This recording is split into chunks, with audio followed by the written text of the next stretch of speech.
మా వీరఘట్టం విచారంలో ఉన్నటువంటి మరియతల సభ్యులందరినీ కూడా పేరు పేరున దీవించండి.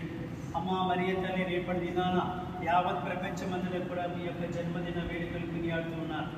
మీ ప్రేమ కరుణ చేత ఇప్పటిలందరినీ కూడా దీవించండి.